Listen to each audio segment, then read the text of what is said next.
Hello friends, मी करणार आहे आज जिरा वरण या साधे वरण.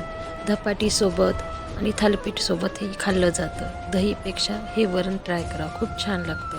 शिजून घेतलेली तुरीची डाळ, 1 चमचा हळद, 1 चवीनुसार मीठ, आवश्यकतेनुसार पाणी टाकून हटवून घ्या.